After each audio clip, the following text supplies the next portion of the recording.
All right, welcome to another edition of the Bullheaded Podcast. I'm your host, per usual, Sean Tyson, here with Zoo and Peebush. How you guys doing?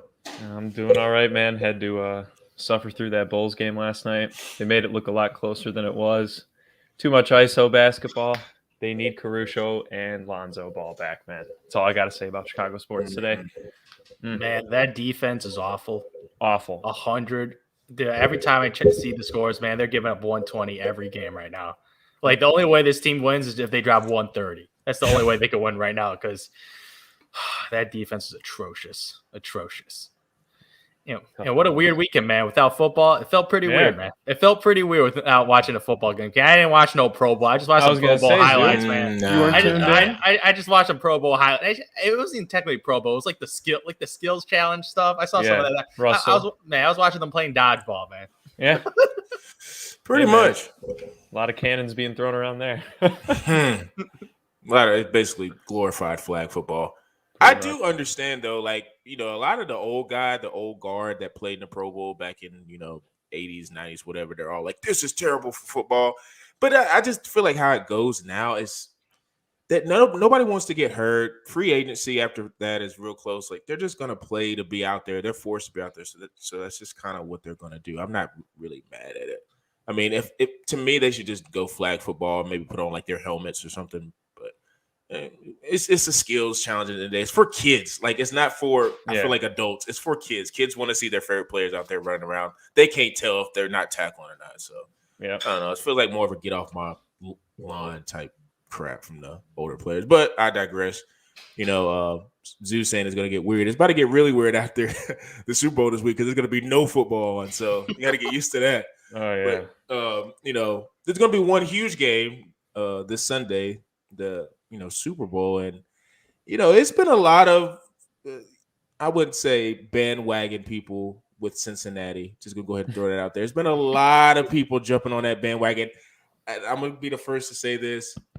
I understand Burrow is Joe Cool, but man, can we relax with the Brady comparisons just until he maybe wins his first one? Just relax just a little bit.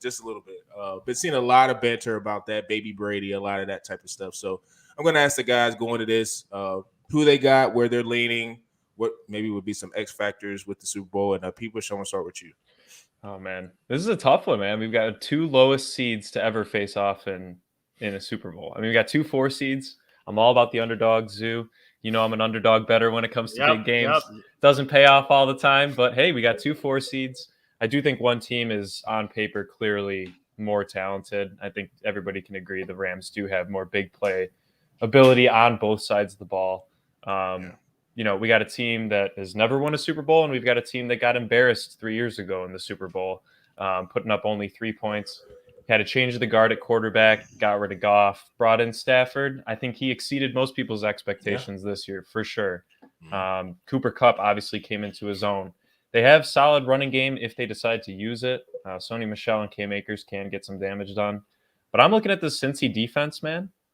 And I like what I see lately, man. I mean, they've been one of the most quietly hyped defenses in the past at least 7 weeks, going back towards the latter half of the regular season. Obviously, they can put up, allow 30 points a game to the Chiefs when they play them, right? But you see that second half they did against Mahomes, man? That's what I like because it shows that their ability to adjust in the middle of a game, see what's being thrown at them. And if they can end up stopping Cooper Kupp even as just half his game, man, that's all you got to do. Force him to no 100 yards, maybe 1 touchdown, man, and force Odell to work very hard for his game. Because if you can exhaust one of those 2 guys, it's just going to allow the Cincinnati Bengals to go after Stafford, but also pressure the other wide receivers. So there's a lot of things I'm watching, man, but I am excited to watch. Even though he might not be Brady yet, man, he's taking some right steps in Joey B, man. I'm excited to see what he can do in the Super Bowl. So you're picking the Bengals. I'll let you simmer on that for a second. I'll make my prediction in a couple minutes. Man, you know me about underdogs. I'm taking the favorite, baby. Oh, Dude, this Cinderella team ain't going to get it done. They beat the Chiefs, which was impressive. Okay, they were down 21-3. I still don't even know how they won that game still. But they lost to the Jets this year. That's my rule. If you lose to the Jets, you can't win the Super Bowl. That's my rule, man. You lose to the Jets, you ain't winning the Super Bowl. I don't care if Joe Burrow is the second coming of Joe Namath, Tom Brady, whatever. you ain't winning the Super Bowl if you lose to the Jets. Because you look at his Los Angeles Rams team right now. Sean McVay, he getting it done. He brought a team with Jared Goff. Jared Goff is a mediocre quarterback. He is a below average starting quarterback, and he was able to push against a Tom Brady team. And play a guy first time in the playoffs. First time in the playoffs, second year player. This guy's 2 years out of college, and this guy's going to win a Super Bowl in his second year. That will be an historic story. It will make headlines, but it ain't going to happen, man. Sean McVay has gone through the troubles, man. This guy made it to the Super Bowl. He lost, went to the pain, made adjustments. They went all in. This LA Rams team went all in. Yeah. First round picks, bye-bye. We're trading all our first round picks. And I feel like the amount of work they put in, getting acquisitions, Von Miller, Odell Beckham Jr., the amount of moves they did to win a Super Bowl, this is their opportunity, and this is their time to get it done. At home at SoFi, like, come on. They're at home at SoFi. They got a home field advantage. I think they are the better team. It's the Super Bowl, man. It's the Super Bowl. They're at home. That's fine. Yeah, I mean, the Bucs had it for sure last year. I agree with you. They had it. Exactly. But LA, I don't know. I just don't. I don't buy into that. Home field advantage. They probably won't be watching the game if they're in the stadium. Well, it don't matter, man. They won't be cheering for for the Bengals, but they have home field advantage. They got the better team. They have by far have the better head coach. Like, I think the only Stafford, Joe Burrows, I put them in the same tier. I can't say one is better than the other right now, especially right now because Joe Burrow's got pretty much 1 year of actual playing. Like the first year he got injured, so he got 1 year sample size. Matthew Stafford has been a career, I would say like a top 10 caliber quarterback. So he's proving himself in the playoffs right now for the first time. So man, I look at the talent around him, the amount of players pretty much they got Jalen Ramsey, Von Miller, Odell Beckham all through acquisition. Like this team went all in. Yeah. I feel like they deserve to win a Super Bowl by the amount of work they put in. I mean, deserving something and getting it done is two very different things, man. So, I mean, yeah, I think more so than just having the home field advantage, just playing on your home field, knowing the field better. I don't think they played the Bengals this year. Bengals haven't really played in LA unless they played the Chargers this year. I can't recall off the top of my head. But look, man, I think that the key for the Bengals, they have to use Mixon. I mean, we've talked about this multiple weeks. Even though they've been winning in the playoffs, they really haven't utilized Mixon to the way that they were benefiting from using him earlier this year. I think that, it's asking a lot of him to play out of the backfield, catching balls, and running into an Aaron Donald, a Von Miller, a Leonard Floyd, every time they give him the ball. That's pretty exhausting. I don't think we can take anything away from that. But they have to establish him early or else they're going to be completely screwed. They haven't been working the Bengals, speaking of them. They haven't been working the ball down the middle of the field really in a long time. Maybe a slant to T. Higgins every once in a while, Tyler Boyd. They are all down the sideline. They like to take their shots. They throw back shoulder balls all the time. And I don't think that they can beat them straight up with Jalen Ramsey in that secondary. Eric Weddle's been playing out of his mind too. I think we need to talk about that because that man was Sean, you might have said this, but he was like bagging groceries, right? And then he comes in and now he's leading this team in tackles in the secondary. He's no scrub there in that back too. And I just don't think that they can really rely on Chase to just beat him down the field every time. They have to get T. Higgins going. They have to get Mixon going. If they don't get either of those two going, I don't think the Bengals have a shot. My Lord. But Joe Mixon, man, I don't know, man. Like the amount of volume this guy's getting, like 14, 17, 21 carries, man, like controlling the time of possession. Joe Mixon, man, like I don't know. I feel like they're going to keep relying on Joe Burrows trying to play hero, man. They will, yeah. I feel like Jamar Chase, T. Higgins, Tyler Boyd, like I feel like it's going to be an offensive showcase. This guy's going to be throwing the ball as many times as possible. Yeah. But I feel like the Joe Mixon point, he is probably the key of winning the game. Yeah. So, like, controlling time and possession will be huge for this team, but I don't think that's the strategy they're going to go with, man. I think they're going to be like looking at Joe Burrows and praying to God that Joe Burrows pulls another miracle because he has been pulling miracles. And they got the best kicker in football, right? This McPherson guy. Yeah. My Lord. It's another X factor. Yeah, if they get anywhere up the field, man, 50-yarder, money in the bank, man. So that is a massive advantage. Like I take that guy over Matt Gay any day of the week, even though this dude's a rookie. This McPherson guy, man, this guy's showing like he's a historical kicker right now. Of the way of the start of his career, he's looking like an all-timer right now. But McPherson, advantage Bengals. But LA Rams, man, at SoFi, and they're going to be celebrating at home, man. That's what's going to happen. I wonder if if there's a scenario where, to your point about McPherson, if it's like in the fourth quarter, and I know it's like the whole gravitas of he's the kicker who doesn't miss and he's going through the playoffs. I wonder if that changes just a little bit that it's the Super Bowl. Because I feel like that's a way different stage than, I know the playoffs are huge money time. Like, you got to make the kick or you're going home. But man, I feel like it's a little bit of swag in doing that. Yeah, that Kansas City game, that's as big as that it gets. Kick, yeah, but that was an easy kick. I feel like, even though I've never kicked a football, full disclosure, I've never kicked a field goal ever in that type of situation. But it's like, that was at the that Bengals. Level. Yeah. I just feel like the Super Bowl. I would pick McPherson, but I wouldn't be going on saying like he's going to be the super X factor. It's a potential X factor. I mean, I think the biggest if he kicks a game winner though, oh my lord. Yeah. He might get these paid playoffs, man. Yeah. These playoffs, man. Every game's been close. So I will not be surprised it'll be a field goal type game, winning by 3 points. So they get last possession, man. Yeah, he could definitely probably. I definitely would go with him over Matt Gay because nothing against Matt Gay, but that dude missing, man. And he was bad, and he did make the one against Tampa. They said he kicked really bad at Tampa. Before that, he might have been actually signed with Tampa before. He was a Tampa Bay Buck. Yeah, and he was really bad in Tampa. But I think the biggest X factor to me is the Cincinnati offensive line. And I think it speaks to Joe Mixon not really being, I guess, as relied upon because I don't think their offensive line is any good. So, people could speak about, Tampa Bay, they're probably one of the better defensive lines they're not playing anymore, but one of the better defensive lines in the league.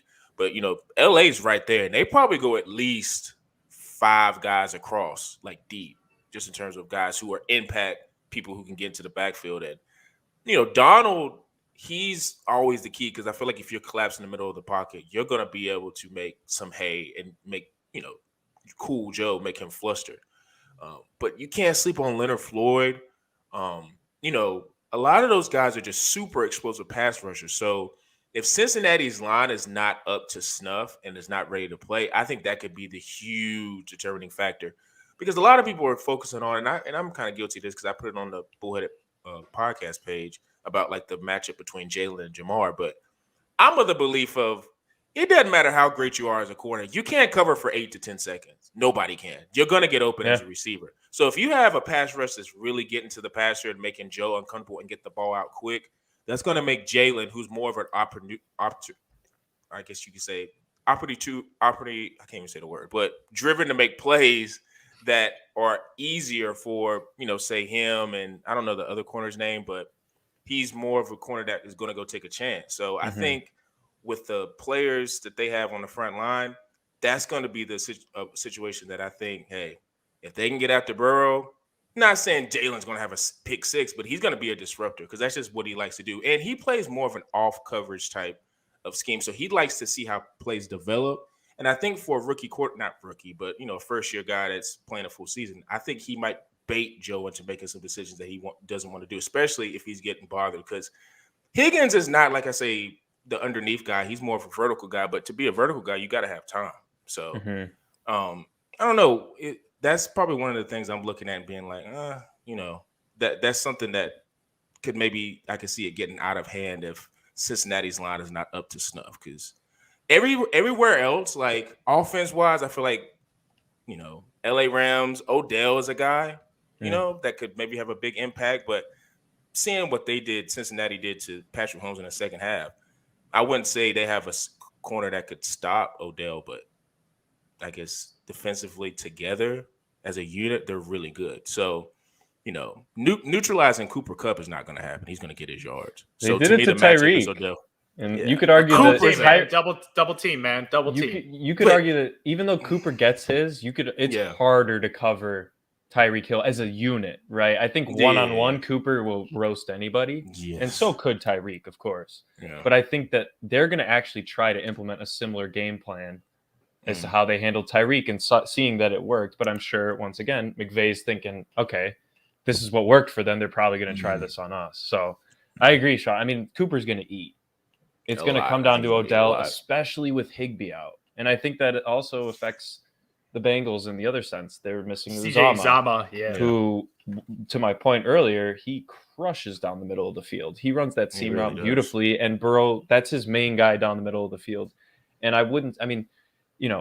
the Rams linebacking core, they run a 3-4, right? So, they're usually dropping just 2 linebackers back.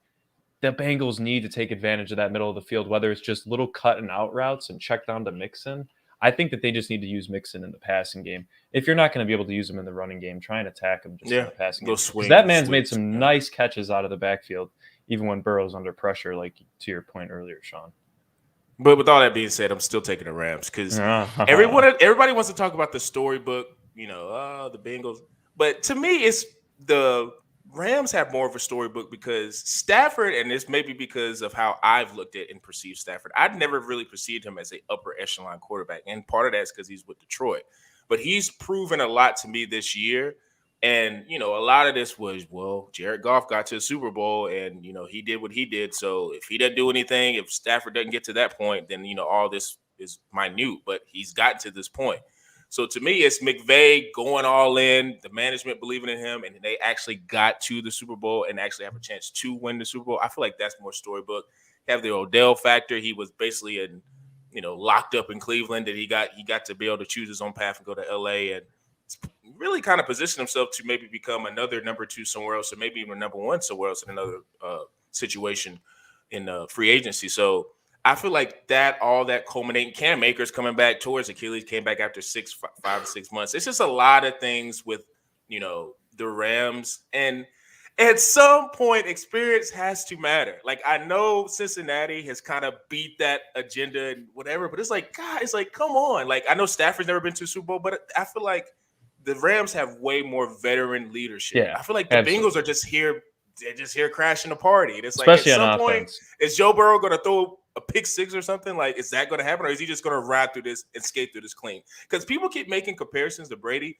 I don't even think because Brady was never playing like this. He was not this good at this. He won the Super Bowl in his second year. But that's where the comparisons are being drawn, more so than talent. It's Burrow was out there. Burrow is a gamer. Brady was a game manager. Yeah, Burrow's the reason they beat the Chiefs. Exactly. He was progressed early in his career. I think you could also attribute it to just he played at a way bigger games in college. I just think he progressed as a player way earlier. He's more athletic. Yeah, I agree. The game back then too. I mean, dude, one of the best quarterbacks in the league was Rich Gannon and Drew Bledsoe. Man, those guys did not move from the pocket. Rich Gannon. Come on.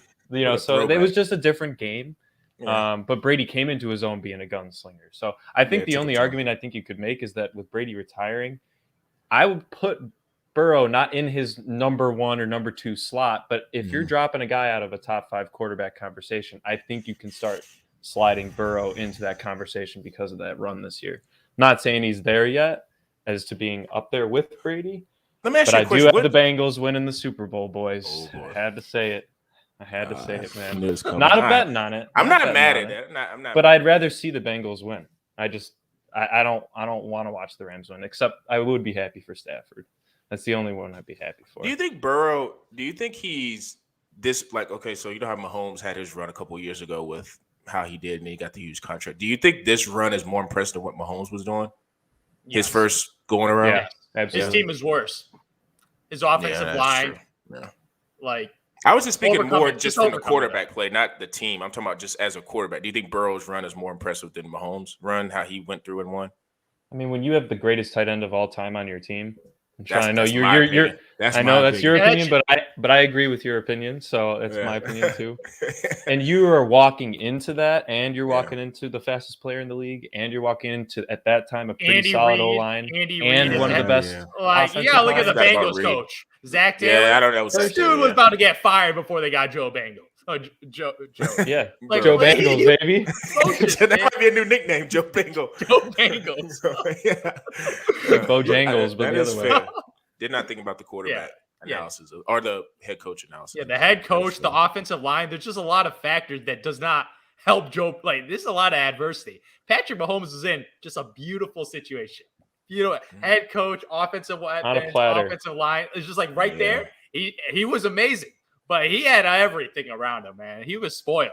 He's like this. He's like the guy. He's like the kid with with the rich parents, but he's a smart kid, goes to Harvard, and then gets a good degree. Like Joe Burrows is the guy with divorced parents, one guy in jail, What the one guy in LSU? prison. Yeah, going to the grind route, and this guy just grinded to be successful. He had nothing. Nothing was given to this guy. Earned everything. People were talking about this guy should have been like just tank and not wanting to be drafted first overall, like because the Bengals situation was seen as like the Cleveland Browns, just like a terrible franchise. Like this guy should not want to go there, but he decided like, nah, I'm not going to do that. I'm going to be the number one pick and go there and save the franchise. And pretty much he's doing that. Yeah, he's pretty much doing what Baker Mayfield was supposed to be doing for the Cleveland Browns. Yeah, pretty much. One dude's got talent, the other dude's smaller. It's gonna be interesting, man. Like you say, I'm not mad at anybody. This is probably one of the few Super Bowls where I don't really have a definitive winner. I'm more so going on like that's what I want to see, and it's more so I just want to see the Rams win. But I wouldn't be shocked either way. You know, Cincinnati has proven a lot, like you guys have said, and it is gonna get real interesting if they win it, because then you start thinking about just foreshadowing and going into the future. Like you look at that AFC North. And just the AFC in general with the quarterback play, like, yeah. Like, imagine if your quarterback in this year's draft is like, I would be hoping on putting all my hopes on getting drafted into the NFC. I don't care which team, just the NFC. Because if you're going to the AFC, it's going to be a dogfight. Like, like a majority of those teams have a legit quarterback. And if you're just looking at legit quarterbacks, just looking at AFC North. I mean, Pittsburgh is the one right now. I mean, a lot of people ain't big on Baker, but he's at least a starter. So it's kind of like, you know, it's going to get dicey. It's going to get dicey in the AFC. So, yeah. You could argue the Ravens have, maybe besides the Bills, the most pressure in the AFC right now, especially because they're in the same division as Burrow, man. Yeah. And if he wins this, the pressure on Lamar, man, oh my Lord. I mean, and they're going to have to pay him soon, too. Exactly. Man, he saw Josh Allen get paid. He's like, I want Josh Allen money. That dude never won an MVP. Yeah, that's what Lamar's probably. But then you see Josh Allen in the playoffs, and that dude throwing virtuoso games. Come on, man. I haven't seen Lamar do that, but no, never in the playoffs. Lamar's got some playoff demons. He's gonna have to eradicate quick because it's not gonna get easier if Joe Burrow ends up pulling this off. So So a lot of things we're gonna fall in the Super Bowl. Like I said, there's gonna be a lot of X factors. Players have to get healthy. It's gonna be a lot of talking, but we're gonna be interested and ready to watch that game. And we'll see who wins. So we're going to transition right now to another, topic with the NBA. It's been a lot of trades. Some would say lackluster, but some also head scratching. I'm going to ask the guys their thoughts on the trades so far and maybe some potential trades. I think the trade deadline is like 1 or 2 days away.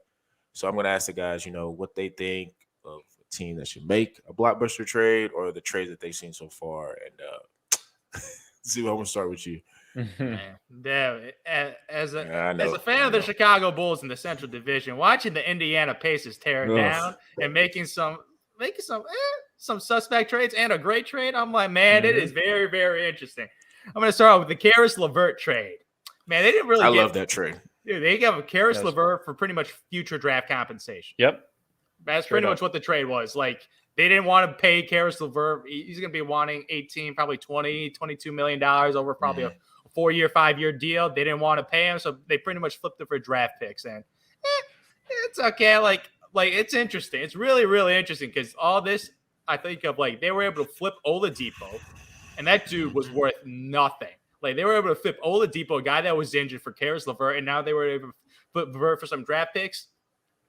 That's solid outcome. That is solid outcome. The only loser is the Houston Rockets. No, typical. Yeah, what a joke of a. They made some suspect moves post Harden, but that's interesting. But then this Sacramento trade, man, that Woj bomb, and that was definition of a Woj bomb. I had to give a double take, man. Same. I was like, they're trading Tyrese Halliburton, a young guy. Like this guy's a second-year player on a rookie contract. That is very rare. Like for a small franchise like the Sacramento Kings, they actually hit for once on the draft side of things. Yeah. That is very, very rare. This is a franchise of drafting busts. Jimmer Fredette, Marvin Bagley. Like these are draft picks where the guy behind them were Klay Thompson and Luka Doncic. So like their history of drafting is quite sus. But be able to get Tyrese Halliburton in a later draft pick, I'm just like, okay, he's actually hit on one. But then you trade this guy a year later. You trade the guy a year later with Buddy Hield was a nice shooting guard for Sabonis. I know Sean's a big fan of Sabonis being an all-star. He's like Sabonis. Yeah, he's I think a everyone 19 points, 10 rebounds. He's a nice passer, 3-4 assists. Like, he's a nice player. But very, very interesting. But I think that it's going to bite them in the ass, man, in the future. Because, my Lord, like De'Aaron Fox and Sabonis, like they trying to have a 1-2 punch. That 1-2 punch in the West is going to be play-in tournament, man. It's going to be play-in tournament. Yeah, but they better be making play-in tournament. Yeah, they gave up all these guys to get a.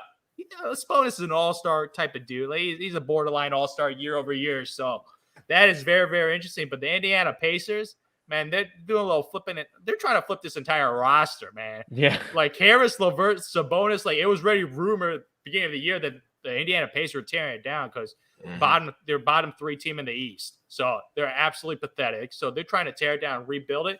And you got a nice backcourt of the future right now. You got a nice backcourt of the future draft compensation. I don't know what else they're going to do with that, but they're going to be losing a lot of games because a lot of their players are super, super young. They're also thinking about moving on for Miles Turner. So that's their last big piece that they could move. Yeah, they're going pretty much a rebuild mode right now with young assets and try to get it done. But Halliburton and Hield, that's a nice backcourt for the future. So I found that very, very interesting for them. Well, we'll see him on the bottom of the Central Division now that the Cavs are on the rise. So, well, then with the Pistons, I should say. Now, Zoo, I agree with you. I think the Sabonis trade caught me off guard. I think the Kings are just kind of, I guess you could say, similar to what the Pelicans did, trading for McCollum. You know, they're hovering within the play-in tournament. Both of those teams, New Orleans and Sacramento, if they make the play-in tournament, that's a good year for them. Okay, man, they haven't been around that area in a long time. For the Pelicans, obviously, since AD and the whole Steph Curry in 2015. We won't even talk about that game, Zoo. You and I had a bet back in the day on that one, if you remember. That comeback 3 over AD in the corner. Oh, yeah. But Pelicans haven't been relevant since, man. And they bring McCollum in to play with Ingram. I don't know if I like that combination. Personally, I do wish McCollum would have gotten traded elsewhere just for his own sake. A contender would be nice. Yeah, it would have been nice to see, but it's all dependent on if Zion comes back, man. But they don't have a true point guard. I mean, they're just a mishmash, man. I don't know what the hell's going down there in New Orleans. They didn't really have to give up much. I totally agree. They need a true point guard. And, they have one in Lonzo Ball. Thank you very much, man. Exactly. Thank you very much. Yeah. So I don't know. I mean, right now, to your point, Zoo, I thought Pacers obviously just unloading. But looking at other teams, man, the two guys that I thought would eventually be traded were Harden, and then Steve Nash comes out and says they won't trade him before the deadline. Who knows if that's actually going to be the case? Then he sits out tonight's game, so that's exactly.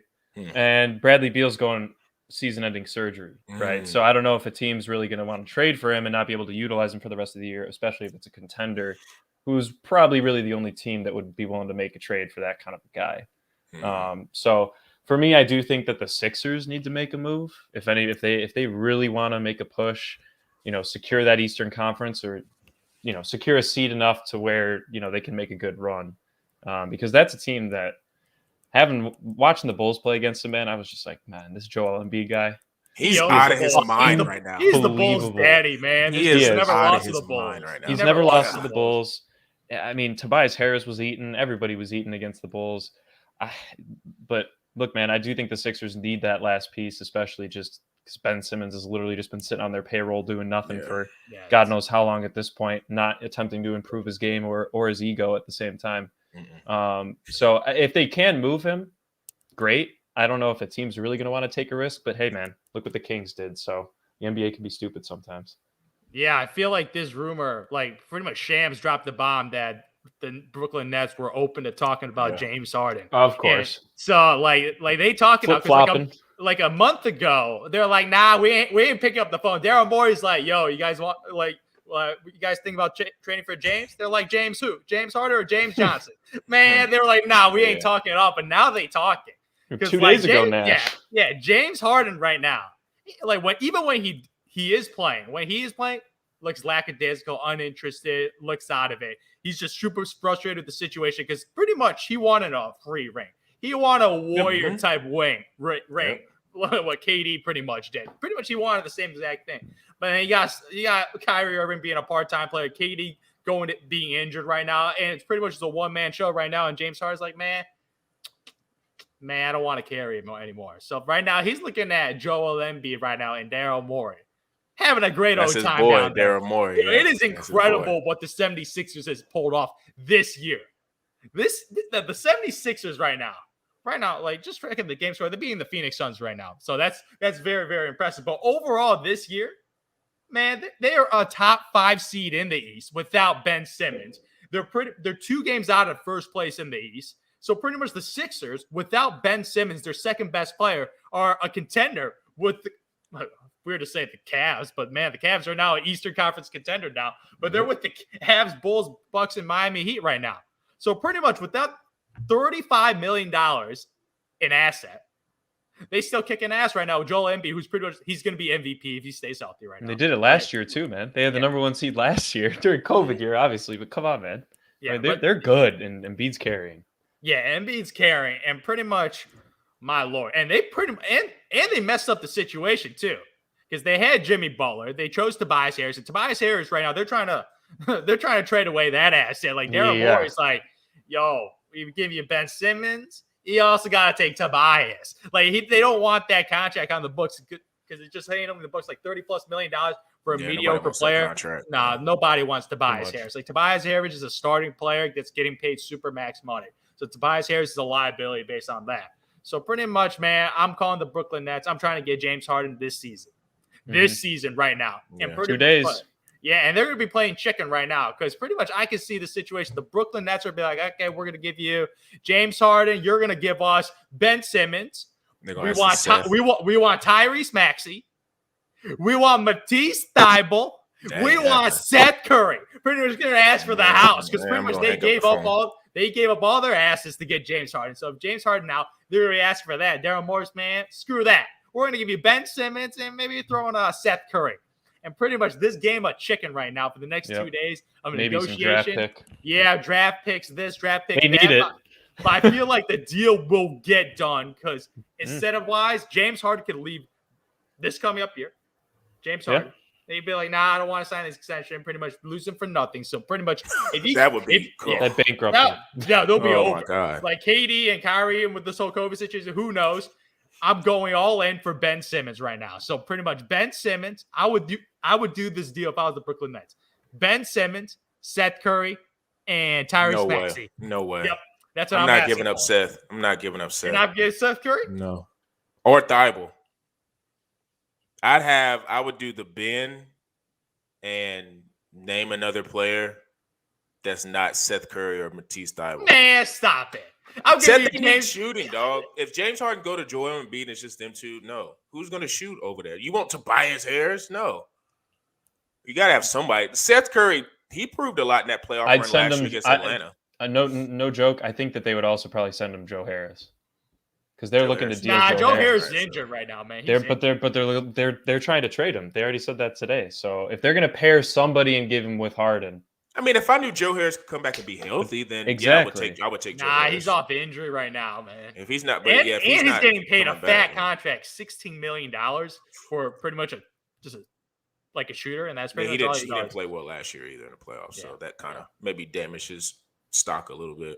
I think Brooklyn has to make a wise decision because James' intention when he got there was to get an easy ring, like Zoo said, and it sometimes doesn't always work out that way because, Kyrie is a part-time player. KD has been injured the last couple of years, and it just seems like James Harden is playing the same role in Houston, and he doesn't want to do that. So I'm not mad at him for wanting to leave. And I got to shout out Daryl Morey. He just always seems to get not what he wants, but get in a position to get what he wants. He just always seems to maneuver his way, whether it's getting with the right franchise to get the players and get the superstars. Because, he's a superstar or bust guy. He doesn't believe in stars or he believes in you get the superstars and figure it out. That's just that's his DNA. So I think he's positioning himself to, and they could talk about tampering, but he's on the phone, him or his agent. He's on the phone with James' agent like probably every night talking about this is what we need to do and this is what we can do. So I think with Brooklyn, it's going to be vital. In a perfect world, I think Brooklyn would want to trade Kyrie, but Kyrie's the type of guy you trade him, he'll probably. It don't matter what team you trade him to. If you were to trade Kyrie, he probably would retire because he wants to be in Brooklyn and do his thing in Brooklyn. If he can't do that, then what's the point of him playing basketball? Because he's already been quoted sometimes as saying he's basketball's 9 to 5. So I don't know how many teams are going to be willing to trade for him. And if you did trade for Kyrie, I don't know what you would get back. So ideally, I think that's what they would want. Nah, Kyrie's not getting traded because he's buddies with KD. Well, that too. Yeah. KD's got the ring on that. Yeah. He's got kind of like the final call. But if I was Brooklyn management, I would be begging KD to be like, hey, this is what we could get back if we traded Kyrie. But they're probably not going to do it. So, James, it's going to get interesting. If I'm the Sixers, I'm definitely dealing Ben Simmons for James Harden. It's just going to be about the spare parts around. So you're saying if the Brooklyn Nets ask for that package, Ben Simmons, Seth Curry, and Matisse Thybulle, you're going to say no? No, I'm not giving that up. James, you're not giving that up. You're going to have Ben Simmons chilling on your bench. You got Joel Embiid, the MVP right now, being like, man, I don't even got my second best player, and you're going to waste Joel Embiid. You got one of the premier wing defenders in Matisse Thybulle and one of the best shooters in Seth Curry in the league. I'm not giving that up for James Harden, who, let's be frank about it, he's not aging gracefully. He keeps getting injured and he's not in shape. Yeah. So you better, if you're Philadelphia, you better win it this year because you're not going to win it the next year. Yeah. You got to go all in, man. You got to go all in. You want to do that? Joel Embiid is also injury prone, man. Who knows if Joel Embiid's knees can hold up for the next 4 years? This year and next year, if I got Harden for this year and next year, and I feel like I'm pretty confident about that, I'm going all in. I'm going all in right now. Let's be honest about Harden too, though. You think Daryl Morey is going to turn down James Harden over? No, Daryl wouldn't. Yeah, that's my point. Wait, no, if you're throwing in Seth Curry and Matisse Thybulle and James Harden, no, he'll probably just wait and get James in the open market. Yep, exactly. Because I'm not giving up Seth and Matisse and just. That's all he has. He has more leverage, man. Yeah, like that's the problem. Brooklyn needs to pull the trigger. They're the ones that need something because they're screwed in the future. No, they can wait it out and hopefully James Harden if KD's healthy and James Harden is healthy, they could win the East. Yeah, even with the part-time Kyrie. Even with the part-time Kyrie, they can easily win the East, especially this year. I don't think so. Yeah. Do you not remember when KD playing? That dude was an MVP, man. No, I'm not ever worried about KD, but y'all, have you seen what Harden's look like? Yeah. It don't matter, man. If you got Kevin Durant and Kyrie Irving for half the playoff games, you could beat any team in the East. They almost did it last year. Yeah, remember that. They did almost last year. KD and Kyrie were whooping the Milwaukee Bucks by 49. And this is without James Harden. Well, no, it was without Kyrie, and they had Harden coming in. He didn't play the first 2 games, and then he was on 15 minutes. No, for the first 2 games, Kyrie and KD were whooping ass. So you mean to tell me? If this year, if Milwaukee goes up 2-0, and it's because Kyrie's not playing, whatever, however the seeding sets up, and Milwaukee goes up 2-0 on the Nets, you think with what James Harden looks like right now, KD coming, we all know KD's going to do what he do, but with James Harden, what he looks like right now, and Kyrie being part-time, they could win that series. I'm not. Yes. And what are you talking about going up 2-0, man? That's not a given. What are you talking about? Yeah, it is. If Kyrie's only playing halfway, Milwaukee could be in a situation. Milwaukee has home court advantage right now. Kyrie can play on. I'm saying if the seeding. First off, we're talking about the Nets. Look at what they're doing right now without KD. James Harden, like you say, last year when KD's not playing, man. But I'm saying when Kyrie, the MVP is not playing. They're ass without him. But what is James Harden doing? He's a former MVP. Why can't he? He's not playing right now, man. He's not playing. He's at a hamstring. It goes to my point because he's hurt. They're never going to be fully healthy. That's my point. They were going to rest up, James Harden hadn't been fully healthy since last year, and he's not in shape. He's not in shape, Zoo. He hasn't been playing. Go look. He scored 4 points in a game the other night. He hasn't been healthy for a while, and he's been out of shape. He came to Brooklyn out of shape. That's what I'm saying. I don't think he's going to age as gracefully. He's not. It doesn't matter, man. You can't look at the future. Oh, year 4 of his deal, man. We're about winning now. You got 2 years. He's not winning now. He's not winning now, and he's not going to be healthy this year. So if you can't say he can't be healthy, he's not healthy right now, man. You don't know about the future all year. Yeah. So what? KD's so when is he going to get healthy? That's what I'm asking. When is he going to get healthy? Man, if he hasn't been healthy all year. Could be a little late. Exactly. So then if you're telling me it's going to be KD, a fully healthy KD, part-time Kyrie, and we're going to see if James Harden is healthy, I'm not picking him. And if I'm Daryl Morey, I'm not trading Seth Curry and Matisse Thybulle. Seth Curry? Man, stop overrating Seth Curry, man. He's a nice role player, man. He's a nice role player. What are you doing? And you need them. Exactly. You need those guys. I'm not making a trade for an MVP because of a role player. Stop it. Dude, I got Ben Simmons on ice right now. Joel Embiid is winning nothing without the second. His second best player can't be Tobias Harris. You ain't winning 0 championships without Tobias Harris. You need two. Yeah, you need two superstars. You need a sidekick with Joel Embiid. You need a sidekick. And you need at least 3 other guys that can get the job done when they come in. That's why I know the Nets were hobbled last year against the Bucks. That's fine. Yeah. But give me one guy besides KD or when Kyrie played or when Harden played who did anything. If anybody came in, and gave him 15 each night, they would have won that series against the Bucks. 100%. I guarantee. No, they didn't win because James Harden was like on one leg. That's why they didn't win. Right. And the difference is either you have your 2 studs, right? And then they didn't have a stud. They got a stud and a half. That's why, man. Kyrie was gone. But they also Harden was on one leg. They had 2 games with Kyrie, too. That's 2 chances right there. And then you they won those games. Yeah, exactly. They won their games with Kyrie. And without him, they only had 1 star and a half. I don't think you need 2 stars to get it done, man. I don't think you need 2 stars, and you need role players, man. I agree with Sean. I think they need to keep one of those guys. I wouldn't trade both. Yeah. You can take maybe one, but I would keep Seth. And you could maybe take guys. You need one spot up. So if you're Daryl Morey, and then I'm like Ben Simmons, Seth Curry for James Harden, deal done right now, you're gonna say no? No, I'd say yes. That's not what they're gonna ask for. They're gonna ask for picks too. And I'm probably gonna say no. Who cares about picks? You got Joel Embiid. Fuck picks, man. Picks only matter if you're irrelevant. No, man. I'm saying it only matters if you're irrelevant. They're not. But I'm saying if they were to sweeten the deal, but they're not. That's not what have the LA Rams taught you nothing, man. Picks are only relevant if you're a bad team, man. Only relevant if you're a bad team. Listen, I'm just saying you got Joel Embiid. Not in NFL, Zoo. Not in NFL. The draft's too big in the NFL, man. You can get great picks in the 4th round. It doesn't matter. It's different.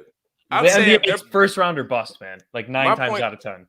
My point is they're not just going to ask for those 2 things. They're going to try to ask for Seth and Matisse, and I'm going to say no because I'm just going to wait and get them next year for free. If you're so big on it, exactly. Why would you give up all? They have because this year is wide open. That's why. This year is wide open. Like you said, man, KD is injured right now, so he's a question mark. Kyrie is part-time right now. We don't know about next year. So you're about to win right now. You got Joel Embiid playing as high as he possibly can. This is peak Joel Embiid. Like this is Embiid in full MVP caliber form. And having him trying to replicate that the year after, that is asking a lot from Joel Embiid and staying healthy. Joel Embiid has been so healthy that they're asking him to sit games because this dude's been playing too many games. Like, you're going to predict that for next year? If I'm Daryl Morey, I'm trying to go all in this year. The East is wide open. The West is wide open right now. Like the Phoenix Suns, Golden State Warriors. I ain't really scared of those teams.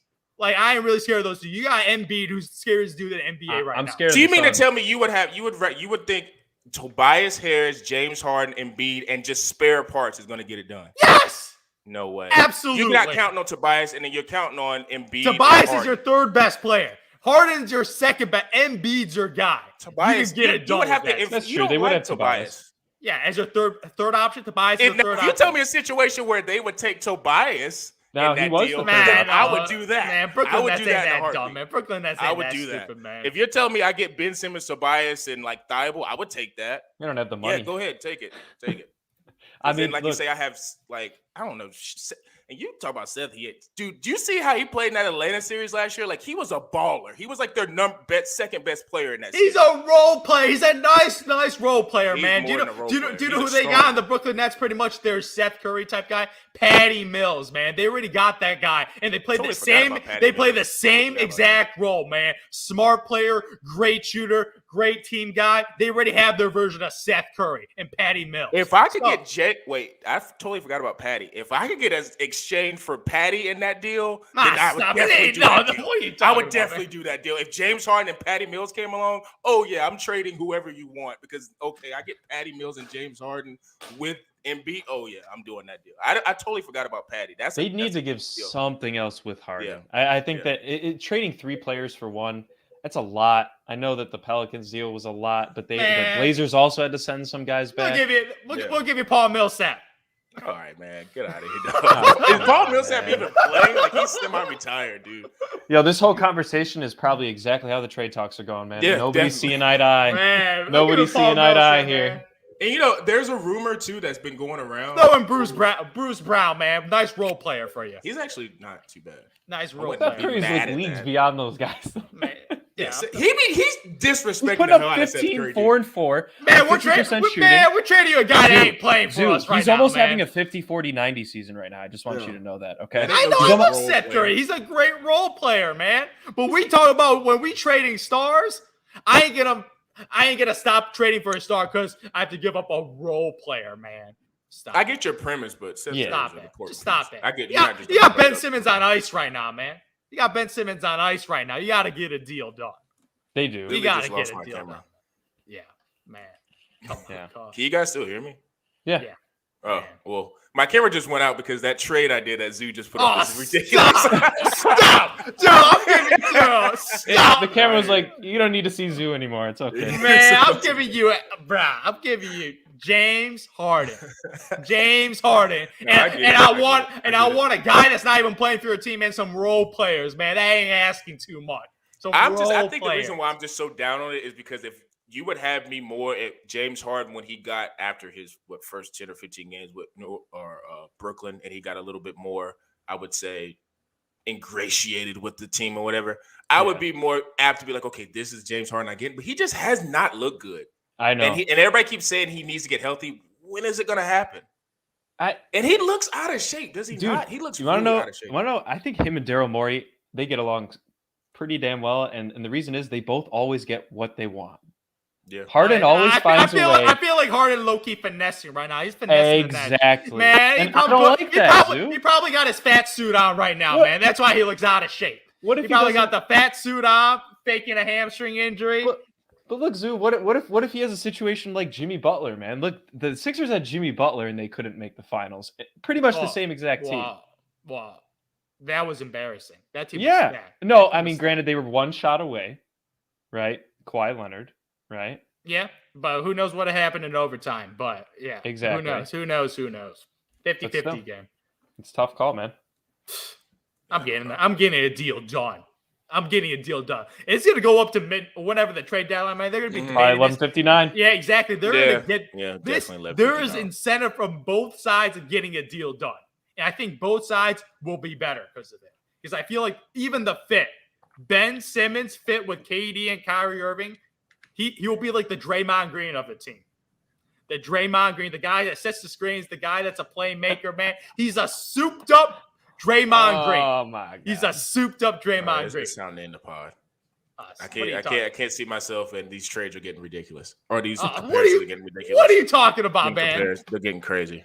I don't know. I do think that Brooklyn is on the end of they got to get something done because you do not want a scenario where James just walks from like imagine this scenario before we go. We've been talking forever, but imagine a scenario where James Harden leaves in the offseason. Kyrie puts himself in a position of, well, you know what? This whole basketball thing is just not what I'm really I could see him. best to doing. And then you end up in a situation where it's just KD by himself in Brooklyn. That is Literally by himself. nightmare scenario. Okay, that is a nightmare scenario. But do you know what's another nightmare scenario? Joel Embiid loses in the first round in the playoffs. And then he's talking to Daryl Morey, like, why is this man still on my team right now? We could have got James Harden, but we didn't want to trade Matisse Thybulle or Seth Curry. And I'm just sitting here dropping 30 and 20. And we're losing the first round because I got no help. Because you guys gave Tobias Harris $35 million. Oh, Joel Embiid could be mad. He might pull a Shaq and be like, "Dude, give me some help." You could argue that the Tobias Harris trade is actually what screwed over that entire organization, or not trade, but just the signing. It's the Tobias Harris trade. organization. The Tobias Harris trade. the number one overall pick. I forgot Okay. that scrub's Markelle. name. Markelle Fultz. Fair. Those are the two biggest busts of all time for them, man. Those two moves.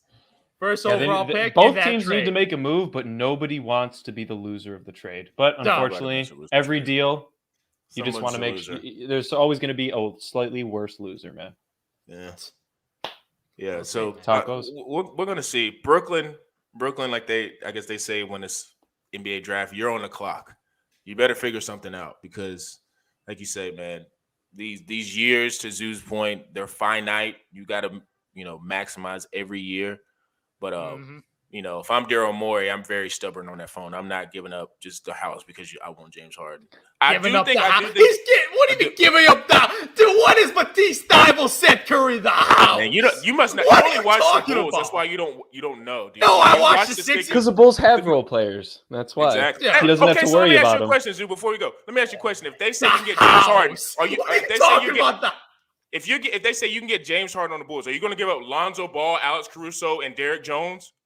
Yes. No, you wouldn't. Stop. Yes. Are you kidding me? No, you would not. Did you say Alex Caruso, Lonzo Ball, and Derek Jones for James Harden? Stop! I'll do that in a second. Are you kidding me? James Harden, Zach LaVine, DeMar DeRozan. Who's going to run your team? No. James Harden. What are you talking about? Zoo, put it this way. Look, last night the Bulls, only their 2 stars scored. Pretty much the entire game. They put up what? 70% of their points? Yeah. DeRozan and LaVine, and they got spanked. Zoo knows what I'm absolutely talking spanked because Ayo had a bad game, Vooch had a bad game. Like all their role players had bad games, even though both of them dropped 35 plus. Right? You need role players to beat the best teams. Not to beat a team, to beat the best teams, you need role players. And that's what the Sixers need to prepare for. I don't give a damn about seeding. They have a good team. They're going to win in the playoffs, but they do need Harden, but they need a couple other guys to help them beat a Bucks team, beat the Suns, beat the Warriors. Because all those teams, they all have role players on top of stars. And we're totally forgetting about the Heat, too. Like, the Heat are another team like you would have to match up with. And it's not getting it done if you just got Harden and B, a half Harden at that. It ain't no full MVP level Harden and Embiid. Like, no, you're gonna need some other guys to knock down shots because Tobias is gonna need to drop 30 in the playoffs, man, or if something. You believe in Tobias, then hey, he's the third option, man. Give me 16 to 17 points, man. That's asking a lot for Tobias. That's fair. I don't know, but we'll see. Like I say, there's a lot of trades that may go down. We'll, maybe be Quivy or have the privilege to see James Harden actually get traded to the Sixers, which would be unbelievable for content because then it would make the East even more interesting than what it already is. We didn't really touch on the West in terms of their types of trades, but we got a lot of time for that because, as you say, after the Super Bowl, man, we don't really have any football to talk about. So back on the NBA, we'll be fully on the NBA. So hope you guys tune in for that. Sorry for my camera going out. Not sure what's going on. Something with the plug-in and things like that. But make sure you guys follow us on bullheaded_pod. We have a lot of great content, pushing a lot of stuff for Super Bowl weekend, a lot of stuff dealing with that and NBA and all that type of stuff. Make sure you guys subscribe to our podcasting type center thing with, Apple, Spotify. I have that link on the bullheaded_pod account on Instagram. So make sure you guys click on that. Like I say, Apple, Spotify, Anchor, Stitcher, the whole 9. And for me, Zoo and P. Bush, we're out.